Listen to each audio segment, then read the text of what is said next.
फारूक अब्दुल्ला यहां तक कह गए थे कि ऐसा लगता है कि जो बॉर्डर पे सैनिक तैनात है वो मिलीभगत कर रहे हैं दूसरे देश के साथ। अब ऐसे में जब कांग्रेस ने गठबंधन कर लिया है एनसी के साथ तो सवाल उठने लाजमी है। मुख्यमंत्री योगी आदित्यनाथ ने सवाल उठाते हुए क्या कुछ कहा था, दिखाते हैं आपको। भारतीय जनता पार्टी ने जम्मू कश्मीर में विधानसभा चुनाव के प्रति अपनी प्रतिबद्धता प्रकट की थी और अब जम्मू कश्मीर में विधानसभा चुनाव की तिथियां घोषित हो चुकी हैं। यह चुनाव न केवल जम्मू कश्मीर के लोगों बल्कि लोकतंत्र में आस्था रखने वाले हर भारतीय के लिए अत्यंत महत्वपूर्ण है। दुनिया भर की निगाह आज इस ओर लगी हुई है। ऐसे महत्वपूर्ण चुनाव में इंडी गठबंधन की जो नेतृत्व कर रही है कांग्रेस ने Abdullah and sons family private limited की नेशनल कॉन्फ्रेंस के साथ गठबंधन करके फिर से अपने राष्ट्र विरोधी मंसूबों को देश के सामने रख दिया है। हाल ही में नेशनल कॉन्फ्रेंस ने अपना मैनिफेस्टो जारी किया है। इसमें अनेक ऐसे बिंदु हैं जो भारत की एकता, भारत की अखंडता और राष्ट्रीय सुरक्षा के प्रति पूरे देश को आशंकित करती है। कांग्रेस और नेशनल कॉन्फ्रेंस का यह गठबंधन राष्ट्रीय सुरक्षा को लेकर के अनेक बड़े सवाल खड़ा करता है और भारतीय संविधान के प्रति सच्ची श्रद्धा और निष्ठा रखने वाले हर व्यक्ति को चिंतित भी करती है। मैं कांग्रेस के नेता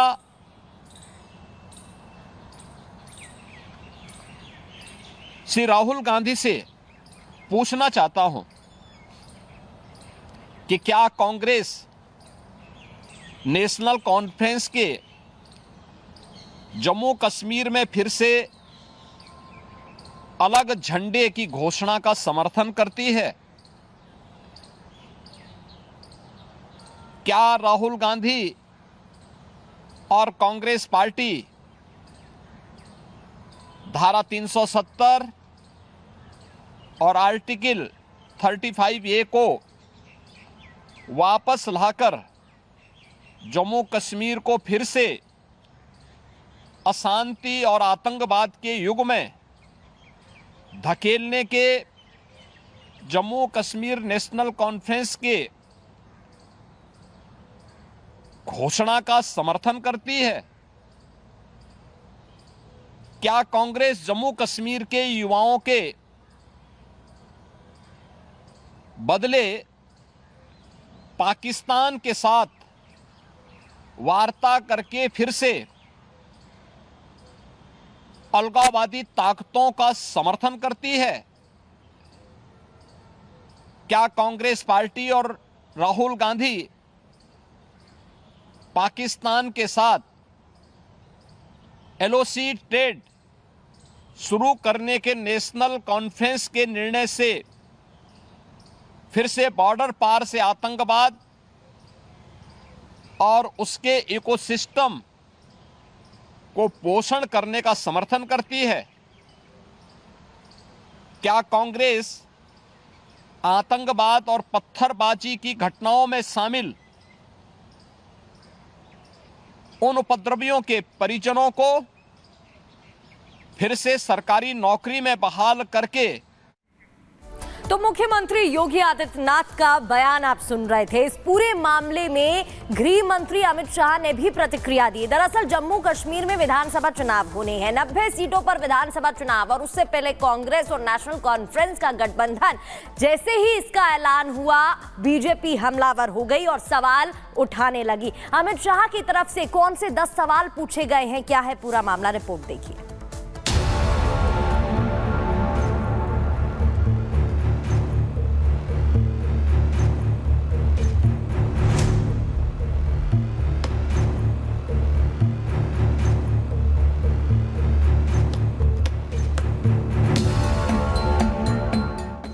बट दो निशान, दो प्रधान एंड दो संविधान।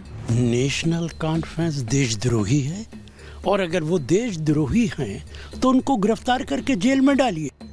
जम्मू कश्मीर में 10 साल बाद होने वाले विधानसभा चुनाव को लेकर राजनीतिक दल एड़ी चोटी का जोर लगा रहे हैं। सत्ता में काबिज होने के लिए कांग्रेस और नेशनल कॉन्फ्रेंस में गठबंधन भी हो चुका है। केंद्रीय गृह मंत्री अमित शाह ने जम्मू कश्मीर के आगामी विधानसभा चुनाव के मद्देनजर कांग्रेस और नेशनल कॉन्फ्रेंस के बीच गठबंधन होने पर कांग्रेस पर सवाल खड़े कर दिए और स्पष्ट करने को कहा कि क्या कांग्रेस अनुच्छेद 370 बहाल करने के अब्दुल्ला परिवार के चुनावी वादे का समर्थन करती है। शाह ने एक्स पर एक लंबे पोस्ट में आरोप लगाया कि सत्ता के लालच में बार बार देश की एकता और सुरक्षा के साथ खेलने वाली कांग्रेस पार्टी ने जम्मू कश्मीर चुनाव में अब्दुल्ला परिवार के नेशनल कॉन्फ्रेंस के साथ गठबंधन करके फिर से अपने मंसूबे देश के सामने रख दिए हैं। अमित शाह ने कांग्रेस और राहुल गांधी से 10 सवाल पूछे हैं।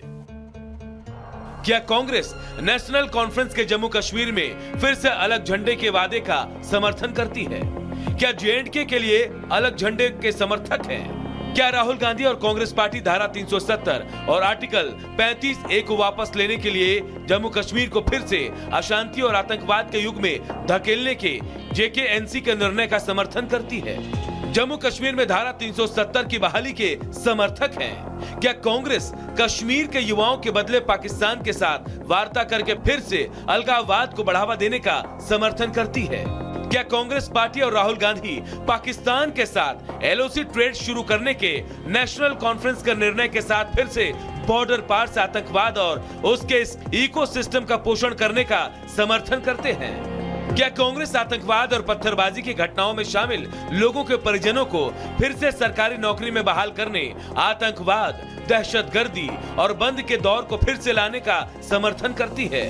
इस गठबंधन से कांग्रेस पार्टी का आरक्षण विरोधी चेहरा सामने आया है। क्या कांग्रेस दलितों, गुज्जर, बकरवाल और पहाड़ियों के आरक्षण को समाप्त कर फिर से उनके साथ अन्याय करने के लिए JKNC के वादे के साथ है? J&K में दलितों, गुर्जरों का आरक्षण खत्म करेंगे? क्या कांग्रेस चाहती है कि शंकराचार्य पर्वत, तख्ते सुलेमान और हरि पर्वत कोहे मारन के नाम से जाने जाएं? क्या शंकराचार्य और हरि हिल का नाम बदलने देंगे? क्या कांग्रेस जम्मू कश्मीर की अर्थव्यवस्था को एक बार फिर से भ्रष्टाचार की आग में झोंककर पाकिस्तान समर्थित गिने चुने परिवारों के हाथों में सौंपने का समर्थन करती है? क्या J&K में भ्रष्टाचार की वापसी चाहते हैं? क्या कांग्रेस पार्टी JKNC के जम्मू और घाटी के बीच भेदभाव की राजनीति का समर्थन करती है? जम्मू और घाटी के बीच भेदभाव वाली राजनीति करेंगे? क्या कांग्रेस और राहुल गांधी कश्मीर को ऑटोनॉमी देने की JKNC की विभाजनकारी स्वायत्तता के नाम पर विभाजनकारी राजनीति करेंगे? जब देश के गृह मंत्री ने कांग्रेस पर निशाना साधा तो बीजेपी भी कांग्रेस पर हमलावर हो गई। स्मृति ईरानी ने तो कांग्रेस पर एक के बाद एक कई गंभीर आरोप लगा दिए। Does the Congress party believe not in one constitution, but दो निशान, दो प्रधान and दो संविधान? The unholy alliance gives rise to many a question. Not only the people of Jammu Kashmir, but the entire nation. BJP के हमलावर होने के बाद कांग्रेस और NC में भी घमासान मच गया। कांग्रेस नेता राशिद अल्वी तो नेशनल कॉन्फ्रेंस का बचाव करते हुए ये कह गए कि अब्दुल्ला परिवार बीजेपी से ज्यादा देशभक्त है। तो नेशनल कॉन्फ्रेंस के नेता कह रहे हैं कि गठबंधन को लेकर बीजेपी का डर और